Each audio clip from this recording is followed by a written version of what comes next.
देखो, सबसे पहली बात हमारी कमजोरी क्या है? हम परेशान हो जाते हैं। संसार में देखो तो परेशान, परमार्थ की तरफ देखो तो हम परेशान हो, ये हमारा आदत स्वभाव बन गया परेशान होना। थोड़ा सा धैर्यवान बनो, गंभीर बनो। कोई इस भारी से भारी विपत्ति में परेशानी स्वीकार करके विपत्ति से थोड़ी निकला जाता। सुलझो, ठीक है, ये विपत्ति आई, समस्या आई, इसका समाधान होगा। ऐसा थोड़ी कि हमें नष्ट कर देगी। अगर अभी हमारी बड़ी हानि हो जाती है, हम कल इससे बड़ा लाभ प्राप्त कर सकते हैं। हमको एकदम बिल्कुल गंभीर रहना है, इतने कमजोर नहीं बन जाना। अब वो गए तो क्या होगा, अब वो वस्तु गई तो क्या, पद गया तो क्या होगा। प्रयास किया था, ये पद मिला था, इससे बड़ा पद प्राप्त करूंगा, मैं इससे बड़ा महान बनूंगा। ठीक है, एक बार गिर गया, गलती हो गई, दंड भोगूंगा, फिर इससे ज्यादा संयम में रहूंगा। बिल्कुल, मतलब एकदम फ्रेश दिमाग रखना चाहिए। पर अपने लोग क्या है, जरा सी बात में एकदम पछड़ा कर लेते हैं, एकदम कमजोर हो जाते हैं। ये बिल्कुल ठीक नहीं है। हम जीवन भर की यात्रा की बात कह रहे हैं, भारी से भारी कष्ट में भी मुस्कुराना, तो हमें बल मिला है, हमें भगवान की कृपा का दर्शन हुआ है, हमें उनका दुलार दिखाई दिया है। अगर ऐसे तो भाग जाते, फिर परमार्थ में थोड़ी चलना होता है। आज जो आप सुन करके लाभ लेने की चेष्टा कर रहे हो ना, ये केवल प्रवचन नहीं है, ये जीवन है। अगर ये जिए ना होते ना, तो ये इसका प्रभाव नहीं पड़ता, फिर वाणी का प्रभाव नहीं पड़ता। हम इसीलिए कहते हैं, जैसे आप लोग एकदम परेशान हो जाते हैं, तो बोलो क्या हमसे ज्यादा परेशानी होगी? दोनों किडनी खराब, दवाई लाने के लिए पैसे नहीं, पानी रखा है हम उठ के पी नहीं सकते, भीषण शरीर में कष्ट, भीषण बुखार, क्योंकि किडनी फेल, जरा में बुखार, खाने को क्या, रोटी मांग के लाओ। अगर वहां सब्जी मिलती तो लाल मिर्च ऐसी पड़ के मिलती थी कि वो पा नहीं सकते थे। आप सोचो, पानी लाना है तो मुझे लाना है, पीना है तो मुझे पीना है। अगर मैं हारता तो कहां पहुंच जाता, क्या स्थिति होती? नहीं, मरना है, पर कदम पीछे। कोई दिन ऐसा नहीं जिस दिन सेवा ना की हो, जिस दिन सेवा ना गए हो। गुरु जी की सेवा में जाना है, पहले अपने को स्वस्थ साबित करना है, नहीं वो सेवा ही नहीं लेंगे। तुम बीमार हो, तुम कष्ट में, वैसे उनकी दृष्टि बड़े शांत है, उनकी सेवा की, आके लेट गए। फिर हिम्मत की, अपनी श्री जी की सेवा की, मधुकरी नहीं गए, 3-3 4-4 दिन भोजन नहीं गए, पर सेवा नहीं छोड़ा, दिनचर्या नहीं छोड़ी।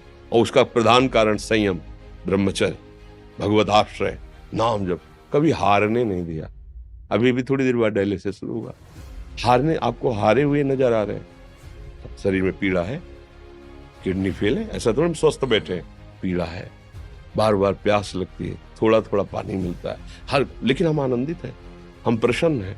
हम लड़ाई में हारे नहीं हैं, ना हारेंगे, हम जीत चुके हैं।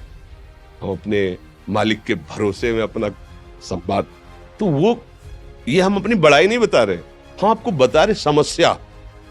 सोचो, तुम्हारे पास तो माँ है, भाई है, बहन है, परिवार है, कोई ना कोई तो है ना। मेरा किसी ने कभी जीवन में ध्यान भी नहीं दिया। क्यों? बचपन से बाबा जी बन गए, किसी से प्यार नहीं, किसी से संबंध नहीं, कोई जानकारी नहीं, हम कहाँ हैं, वो कहाँ है, किसी से कोई मतलब नहीं। अच्छा, जवान साधु कौन श्रद्धा करे? कभी गांव जाने की हिम्मत नहीं पड़ती कि रोटी मांग ले, पता नहीं लोग क्या सोचेंगे, क्या भावना कर ले। हम दरवाजे पे खड़े हैं, क्या कैसी भाव, जो हमारे सामने आकाश वृत्ति से आया यौवन अवस्था में, वही पाया है, अन्यथा भूखे रह गए। जब हम हर समय अपने को विवेक के द्वारा सावधान रखे, तो हम कभी निराश नहीं हुए, कभी उदास नहीं हुए, कभी ऐसा नहीं लगा कि यार हम दुखी, कभी नहीं लगा। उसी का फल है कि उस सुख का संकेत मिल गया जहां दुख की निशानी भी नहीं है। वही उसी के बच्चे हो, हम सब उसी धातु से बने हुए हैं। हम इतना क्यों परेशान हो जाते हैं? हम ये देखते हैं अपने लोग, थोड़ी बात बिगड़ गई परेशान, नहीं बिगड़ी तो बिगड़ जाने की संभावना में परेशान है। आज सुख है, लेकिन कल सुख छिन जाएगा, तो हम आज के सुख में सुखी ना होकर कल के दुख की आने की संभावना में हम भयभीत हो। मतलब क्या हमारी सोच रह गई?